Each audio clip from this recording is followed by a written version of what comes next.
اپنی جان کو اللہ کے راستے میں قربان کرتا ہے۔ شہید ہونے والے کو یہ پتا ہوتا ہے کہ کہیں سے کوئی تیر آئے اور آپ کے سینے کو چھلنی کر جائے۔ شہید ہونے والوں کو اس چیز کا علم ہوتا ہے کہ نیزے بچیاں کہیں سے بھی آپ کے اوپر آ کر ان کی انیاں چبھ سکتی ہیں۔ شہید ہونے والے کو یہ پتا ہوتا ہے کہ میدان جنگ میں ہو سکتا ہے کہ کوئی فجار آ کر اپنی تلوار کی پیاس آپ کی گردن سے بجھا جائے۔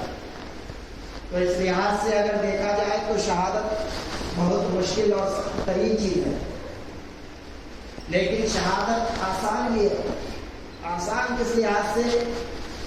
وہ آسان اس لحاظ سے ہے کہ پل بھر کے لیے جو ہے تلوار چلتی ہے اور شہید ہونے والے کی گردن کو جدا کر دیتی ہے۔ بس اتنا ہی وقفہ ہے، اس کے بعد شہادت ہو جائے۔ تو اس لحاظ سے اگر دیکھا جائے تو شہادت بہت آسان ہی ہے، لیکن محترم حضرات، شہید ہونے والے جو اللہ کے راستے میں قتل کیے جائیں، مارے جائیں، کاٹے جائیں، ایسے کے بارے میں اللہ تبارک و تعالیٰ کیا فرمایا؟ قرآن پاک میں رب قدیر نے فرمایا وَلَا تَقُولُوا لِمَنْ يُقْتَلُ فِي سَبِيلِ اللَّهِ، جو لوگ اللہ کے راستے میں قتل کیے جائیں انہیں مردہ نہ کرو، بل احیاء ولکن لا تشعرون، بلکہ وہ زندہ ہیں۔ کیا ہے؟ زندہ ہیں، لیکن تمہیں اس کی سمجھ نہیں، تمہیں ان کی زندگی کا شعور نہیں، تم ان کی زندگی کو سمجھ نہیں سکتے۔ اچھا، یہ کون کہہ رہا؟ کسی عالم دین کا قول نہیں، رب قدیر خود فرماتا ہے وَلَا تَقُولُوا لِمَنْ يُقْتَلُ فِي سَبِيلِ اللَّهِ أَمْوَاتٌ بَلْ أَحْيَاءٌ وَلَكِنْ لَا تَشْعُرُونَ، جو اللہ کے راہ میں کاٹے جائیں انہیں مردہ نہ کہو، مردہ نہیں کہو۔ کیوں بھائی؟ تو اللہ تبارک و تعالیٰ فرماتا میرے راستے میں جو کاٹے جاتے ہیں، جو قتل کیے جاتے ہیں، انہیں مردہ نہ کہو، بلکہ وہ زندہ ہیں۔ زندگی اسی چیز کو کہا جاتا ہے جو رب کی بارگاہ میں فنا کر دی ہے۔ گویا کہ زندگی رب کے فرمان کے مطابق یہ ہوا کہ آج ہم اور آپ جو جی رہے ہیں یہ زندگی نہیں ہے، یہ زندگی ہے بھی تو فانی زندگی ہے۔ ہر چیز کی جو ہے تکمیلیت تب ہوتی ہے جب زیادہ پاورفل ہو، اور زندگی یہ فانی ہے۔ اس کے بعد دوسرے پہلو پہ نظر کریں تو زندگی باقی ہے، تو پتہ چلا تقویت باقی کو ملتا ہے، فانی کو نہیں۔ زیادہ طاقتور باقی والی چیز ہے، نہ کہ فنا ہونے والی چیز۔ اور اللہ تبارک و تعالیٰ یہاں فرماتا وَلَا تَقُولُوا لِمَنْ يُقْتَلُ فِي سَبِيلِ اللَّهِ، جو اللہ کے راہ میں قتل کیے جائیں انہیں مردہ نہ کہو، بلکہ وہ زندہ ہیں۔ اور اگر ہم کہہ دیں کہ امام حسین زندہ ہیں تو مخالفین اعتراض کرتے ہیں نہیں، امام حسین تو مر کر مٹی میں مل گئے معاذ اللہ، اور یہ تو شہید کی بات ہے، یہ تو نبی کو نہیں چھوڑ رہے، یہ تو شہید کی بات ہے جو اللہ کے راستے میں کاٹے جائیں، قتل کیے جائیں، ان کے بارے میں قرآن کہہ رہا۔ ان کو بھی جو ہے آپ مردہ نہ کہو، بلکہ یہ زندہ ہیں، لیکن تمہیں ان کی زندگی کا شعور نہیں ہے، پتہ نہیں تمہیں ان کی زندگی کا۔ اور لوگ یہاں کہتے ہیں نبی مر کے مٹی میں ملے،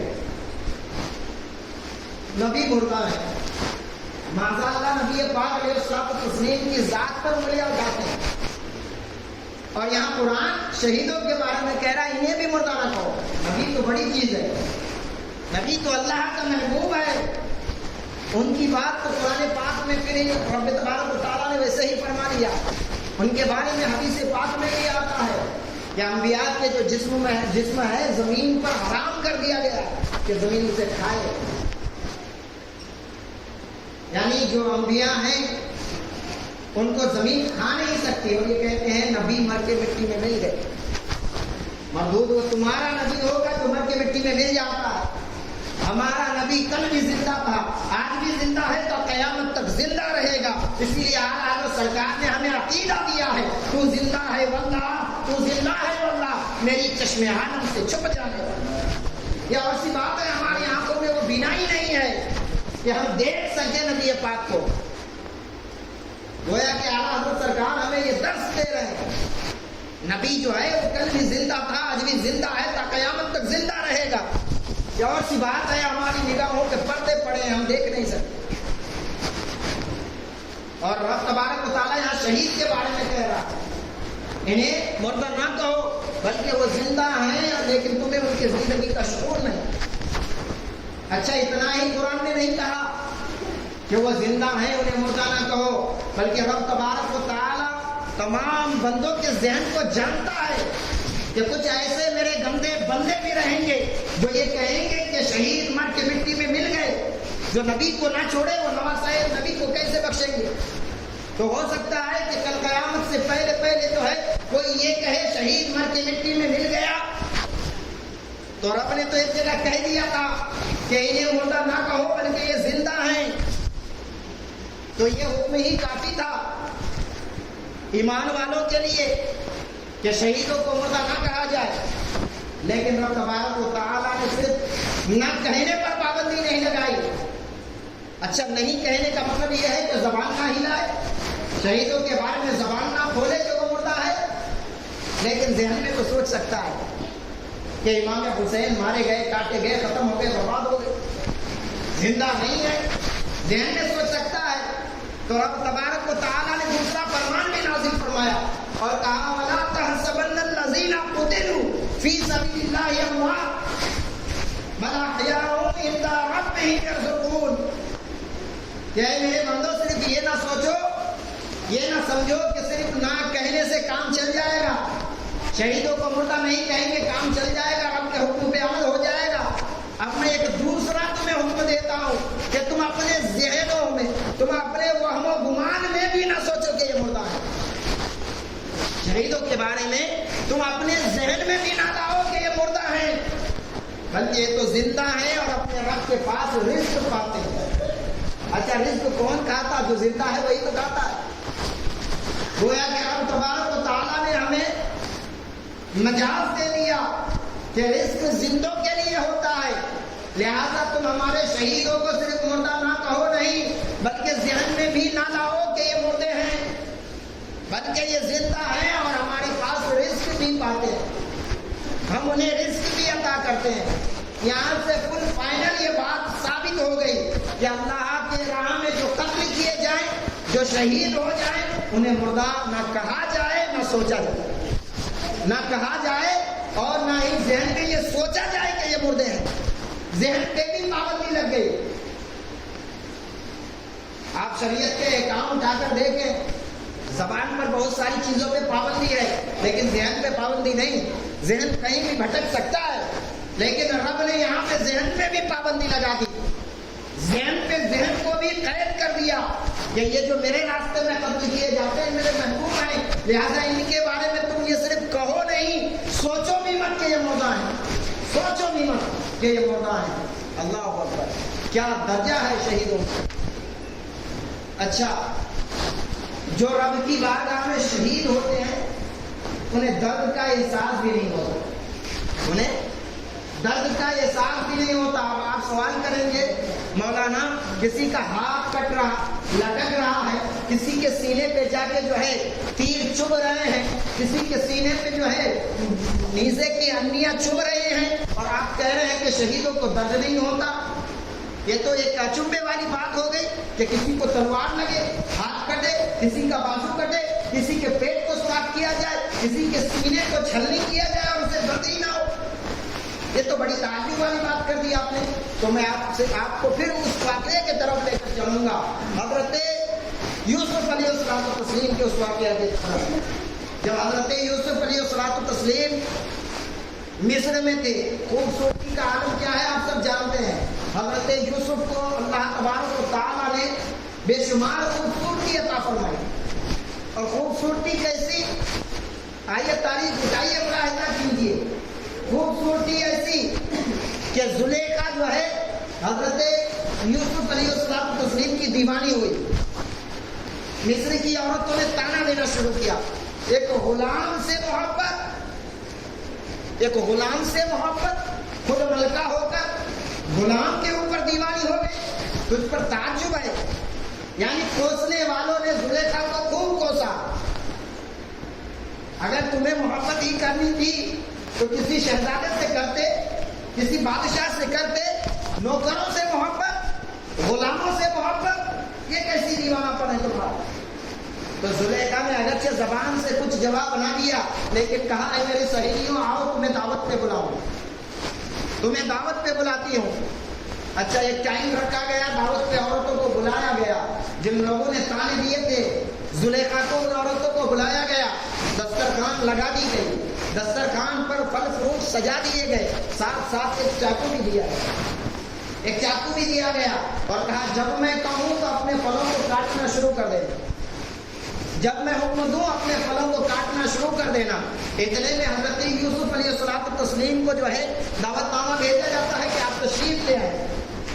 حضرت یوسف آتے ہیں اور اپنے چہرے سے پردہ اٹھاتے ہیں. ساری عورت بیک وقت پہ جو ہے حضرت یوسف کی نظروں سے نگاہیں ٹکراتی ہیں، حضرت یوسف کے حسن جمال کو دیکھتی ہیں اور ایسا دیکھنے میں محو ہو جاتی ہے. اتنے میں زلیخا کہتی ہیں اپنے پھلوں کو کاٹنا شروع کرو. عورتیں پھل کیا کاٹتی، حضرت یوسف کو تکتی رہ گئی اور پھلوں کے جگہ پہ اپنی انگلیاں کاٹی. شاعر کہتا ہے حسن یوسف پہ کٹی مصر میں انگشتے زنا، سر کٹاتے ہیں تیرے نام پہ مردانے عرب، سر کٹاتے ہیں تیرے نام پہ مردانے عرب. حسن ایسا کہ انگلی کٹ گئی، احساس کرنا ہوگا. اب میں آپ سے پوچھنا چاہوں گا، انگلی کٹتی ہے درد ہوتا ہے کہ ذرا سی خروچ آ جانے پہ انسان کو درد ہونے لگتا ہے. پھر انگلی کٹ کے گر گئی اور درد نہ ہوا؟ کیونکہ درد ہوتا تو حسن یوسف کو چھوڑ کے اپنی انگلیاں دیکھتی، اپنے غم اور اپنے درد کا احساس کرتی. لیکن نہیں، عورتیں ٹکٹکی باندھ کر حضرت یوسف کو ہی دیکھنے لگی اور حسن یوسف کے ایسا مو ہو گئی کہ اپنی انگلیاں کاٹ لی. ایسا سمجھ میں آیا ان کو کہ ہم نے پھلوں کو کاٹا. مسئلہ یہ ہوا کہ بعد میں دیکھتی ہے تو انگلیاں کٹی پڑی ہیں، انگلیاں کٹ گئی ہیں. یہاں سے پتہ کیا چلا؟ انسان کو اگر کچھ تعجب خیز نظارہ ہو جائے، کچھ تعجب خیز نظارہ ہو جائے اور ایسے وقت پہ چوٹ لگے تو چوٹ کا احساس ہوتا نہیں. اور شہیدوں کے بارے میں پیارے مصطفیٰ فرماتے ہیں کہ شہید کے جسم سے پہلا قطرہ بھی زمین پہ گر نہیں پاتا، اس سے پہلے رب تبارک و تعالیٰ کا دیدار ہو جاتا. یوسف کا دیدار ہو، انگلی کٹ جائے یہ احساس نہ ہو تو رب کا دیدار جسے ہو اسے اپنے گلا کٹنے کا کہاں احساس ہو سکتا ہے؟ انہیں اپنے ہاتھ کاٹنے کا کہاں پر درد ہو سکتا ہے؟ انہیں اپنے جسم میں تیر سے چھلنیاں کر دینے پر کہاں احساس ہو سکتا ہے؟ پتہ یہ چلا کہ جو شہید شہادت کا جام پیتا ہے انہیں اپنے زخموں کا درد بھی نہیں ہوتا، کیونکہ رب کی دیدار اسے ملتی ہے. رب کا دیدار ان کے لیے سب سے بڑی شے ہے، سب سے زیادہ تعجب والی شے ہے. اور جب کوئی حسن و جمال کا پیکر سامنے آئے، انگلی کٹ جائے تو احساس نہ ہو. جس نے حسن کو پیدا کیا ہے اس کے حسن کا عالم کیا ہوگا؟ اس کے حسن کا عالم کیا ہوگا؟ تو جس کے سامنے خود رب تبارک و تعالیٰ آ جائے پھر اسے درد کا کہاں احساس ہو سکتا ہے؟ پتہ یہ چلا کہ جو شہید ہوتے ہیں انہیں درد کا احساس بھی نہیں ہوتا. اللہ کے راستے میں جو کاٹے جاتے ہیں انہیں درد کا احساس بھی نہیں ہوتا، کیونکہ خون کا پہلا قطرہ زمین پہ گرنے سے پہلے رب تبارک و تعالیٰ کا دیدار میسر ہوتا ہے. درود پاک پڑھیں، اللہم صلی علی سیدنا شفیع مولانا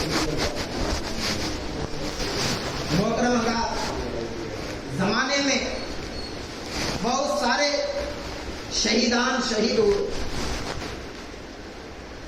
بلکہ رسول پاک علیہ الصلوۃ والتسلیم کے ناموس کے خاطر نہ جانے کتنے عاشقان رسول نے اپنی جان کو قربان کری۔ تاریخ کا وہ باب بھی نگاہوں کے سامنے لائیے، جب ہندوستان اکھنڈ ہندوستان تھا، جب ہندوستان اکھنڈ بھارت کے نام سے پہچانا جا رہا تھا، تب عبدالقیوم نامی شخص بڑا غریب تھا، کراچی میں رہنے والا، بڑا غریب۔ مسئلہ یہ کہ اڑوس پڑوس کے لوگ اسے نہ پہچانے۔ کام کیا تھا؟ کام کیا کرتا تھا؟ عبدالقیوم ٹانگا چلاتا تھا، یعنی گھوڑے کے ساتھ جو گاڑیاں چلائی جاتی تھی ویسی گاڑی وہ چلاتے تھے۔ مسئلہ یہ ہوا کہ کوئی انسان اسے پہچانتا نہیں تھا، لیکن اخبار میں یا کسی کی زبان سے اس نے سنا کہ ایک ایسا انسان ہے کراچی میں جس نے نبی پاک علیہ الصلوۃ والتسلیم کی شان میں گستاخی کی، کتاب چھاپا ہے، پمفلیٹ بنایا ہے، نبی پاک کی شان میں گستاخی کیا ہے، اور اس کے جو ہے کیس کی جو تاریخ ہے وہ آج کی ڈیٹ ہے۔ اتنا سننا تھا، اپنے گھر سے روز کی طرح اپنے ٹانگے پر نکلا اور ڈائریکٹ جو ہے کچہری میں جا کر اپنی گاڑی روک دی ہے۔ وہ عبدالقیوم نامی شخص دیکھا کہ جج کے پاس بڑی بھیڑ لگی ہوئی ہے، وکیل بڑے بڑے کتابیں پلٹ رہے ہیں، کون سا دفعہ لگا کر اس کو باہر کیا جائے، کون سا دفعہ لگا کر اس کو اندر کیا جائے۔ سوچنے والے پریشان حال ہیں، سب اپنے اپنے کاموں میں لگے ہوئے ہیں، بھیڑ بھاڑ بڑی لگی ہوئی ہے۔ اتنے میں عبدالقیوم نامی شخص آگے بڑھتا ہے اور جب دیکھتا ہے کہ یہی وہ شخص ہے جس نے نبی پاک علیہ الصلوۃ والتسلیم کی شان میں گستاخی کی ہے، آگے بڑھتا ہے، ایک چاقو نکال کر اس کے پیٹ میں پیوست کر دیتا ہے یا اس کی گردن میں ایسی جگہ پہ مارتا ہے کہ وہ انسان جان بحق ہو جاتا ہے، وہ انسان جہنم واصل ہو جاتا ہے۔ اور بغیر مزاحمت کی عبدالقیوم نے اپنے آپ کو جو ہے پولیس کے حوالے کر دیا، پولیس کے حوالے کر دیا۔ مسئلہ یہ ہے کہ ابھی چند لمحوں کے لیے عبدالقیوم نے ایک خنجر جو ہے ایک گستاخ رسول کے گردن میں پیوست کیا ہے۔ وہی عبدالقیوم جسے کوئی نہ جانتا، وہی عبدالقیوم جس کے شہر کے لوگ نہ اسے پہچانتے تھے، وہ عبدالقیوم جسے ان کے گلی کے اڑوس پڑوس کے لوگ نہ جانتے تھے، جیسے ہی اس نے عشق رسول میں آ کر ایک گستاخ رسول کے سر کو قلم کیا ہے، اب مسئلہ یہ ہے کہ سارے لوگ انہیں پہچانتے ہوئے نظر آتے ہیں، سب انہیں عاشق رسول کے نام سے پہچانتے ہوئے نظر آتے ہیں۔ اور یہی وجہ ہے ایک عاشق رسول کی حقانیت کی کہ اتنے سال گزر جانے کے بعد آج بھی عبدالقیوم کو شہید کے نام سے جانا اور پہچانا جاتا ہے۔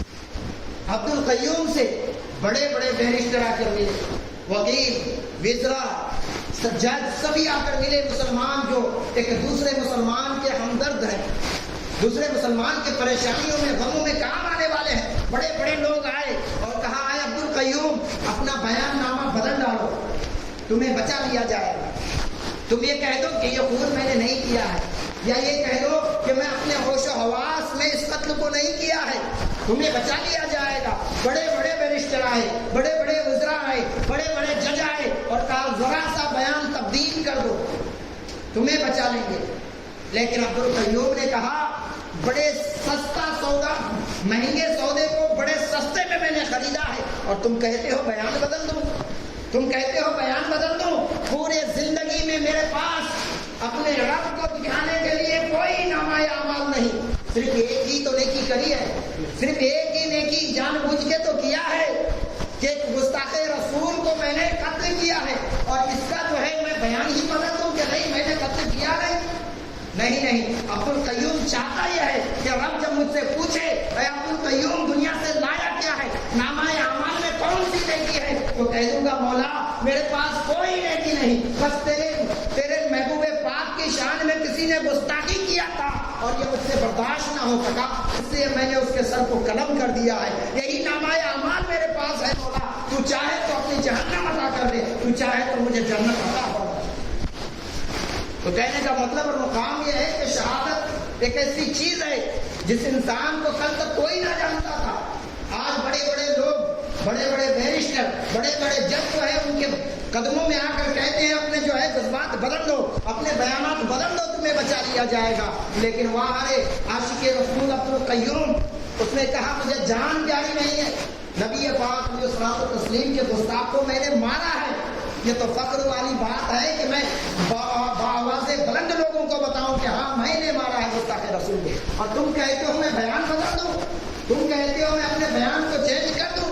نہیں، عبد القیوم سے نہیں ہو سکتا، بلکہ میں وفا کے دہن کہوں گا، میں جو ہے پھانسی کے رسی کو چوم کر اپنے گلے میں ڈالنا پسند کروں گا، لیکن میں جھوٹ نہ کہوں گا، میں اپنے بیان کو نہ بدلوں گا کہ میں نے اس گستاخ رسول کو قتل نہیں کیا، بلکہ میں تو یہ کہتے ہوئے پھانسی کی رسی کو بھی چومتے ہوئے اپنے گلے میں ڈال دوں گا۔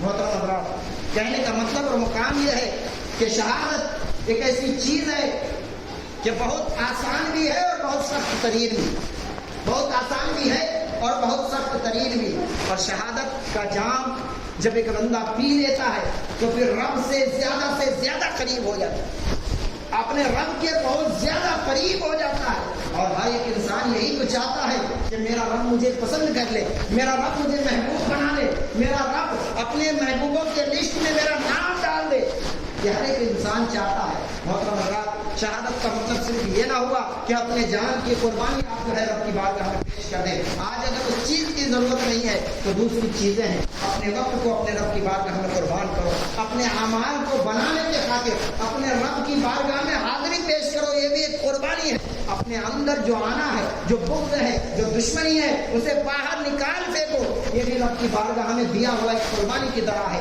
اپنے رب کی بارگاہ میں اپنے ان ساری چیز جو آپ کو غلط محسوس ہو، وہ ساری چیزیں جو دنیاوی چیزیں ہیں، بلکہ پوری دنیا کو اپنے رب کے سامنے نکال پھینکو۔ اللہ والے دنیا میں رہتے تھے، دنیا کے اندر رہتے تھے، لیکن اپنے دل کے اندر دنیا کو جگہ نہیں دیتے تھے، دنیا کے اندر ہی رہتے تھے لیکن اپنے دل کے اندر دنیا کو نہیں بساتے تھے، یہی وجہ ہے کہ اللہ والے مقبول ہوئے، آج ان کی بارگاہ میں لوگ سلامی پیش کرتے ہوئے نظر آئے۔ وجہ کیا ہے کہ انہوں نے دنیا کو اپنے دل سے باہر نکالا تھا، اور اگر ان کے دل میں کچھ تھا تو خوف الہی تھا، اور اگر ان کے دل میں کچھ تھا تو عشق رسول تھا، اسی وجہ سے آج وہ مقبول ہوئے اور اپنے رب کی بارگاہ میں اتنا محبوب ہوئے کہ رب نے دوسرے بندوں کو ان کی بارگاہ میں سلامی کے لیے بھیج دیا۔ اور لوگ جب تک دنیا میں رہیں گے انشاءاللہ ایسے بزرگوں کے بارگاہ میں سلامی پیش کرتے ہوئے نظر آئیں گے۔ کہنے کا مطلب اور مقام یہ ہے کہ شہادت ایک بہت بڑی مقام ہے، بہت بڑا درجہ ہے۔ لوگ جو دوسرے بیانات یہ کرتے ہوئے نظر آتے ہیں اور لوگ طرح طرح سے جو ہے الزامات بھی کرتے ہوئے نظر آتے ہیں امام حسین پر، کہ امام حسین جنگ کے رقص سے گئے تھے، یعنی خیال ان کے دل میں جنگ کا ہی تھا جو کربلا کی دھرتی پر گئے۔ محترم حضرات، کہنے والوں نے امام حسین کو بہت زیادہ کوسا، بہت زیادہ اعتراضات امام حسین کی شان میں کیے، بلکہ یزید کو رحمۃ اللہ علیہ بھی کہا، یزید کو رحمۃ اللہ علیہ، اللہ اکبر، وہ یزید جس نے نواسہ رسول کو اتنی اذیت پہنچایا اور ان کے اوپر پانی اور کھانا دانا سبھی بند کیا، بلکہ رسول پاک علیہ الصلوۃ والتسلیم کے گھرانے کو اور ان کے آل کو جو ہے ان کے آل کی بچیوں کو تک پریشان کیا۔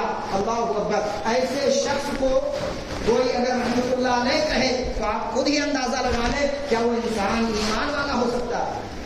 وہ انسان ایمان چھوڑ تو ہو سکتا ہے، بڑی بڑی داڑیاں رکھ کر، بڑی بڑی ٹوپیاں پہن کر، بڑے بڑے مجمع میں جا کر بیان کر کے بیوقوفوں کو اور زیادہ بیوقوف بنا کر اپنے آپ کو مولانا تو کہہ سکتا ہے، لیکن در حقیقت وہ انسان ایمان والا نہیں ہو سکتا، وہ انسان مومن نہیں ہو سکتا، کیونکہ نبی پاک علیہ الصلوۃ والتسلیم کی حدیث ہے، من مات علی بغض آل محمد مات کافرا، جو شخص میرے اولاد کی محبت میں مرا، اس کے بارے میں بھی نبی پاک علیہ الصلوۃ والتسلیم نے فرمایا، اور جو میرے اولاد کے بغض میں مرا، دشمنی میں مرا، گویا کہ وہ کافر ہو کر مرا، گویا کہ وہ کافر ہو کر مرا۔ اب بتائیے جو انسان بغض رکھے، یہ بغض کی ہی علامت ہے کہ یزید کو رحمۃ اللہ علیہ کہے اور امام حسین کی شان میں، پاک امام کی شان میں یہ کہے کہ یہ لڑنے کے لیے ہی گئے تھے، یہ جنگ کے غرض سے ہی گئے تھے۔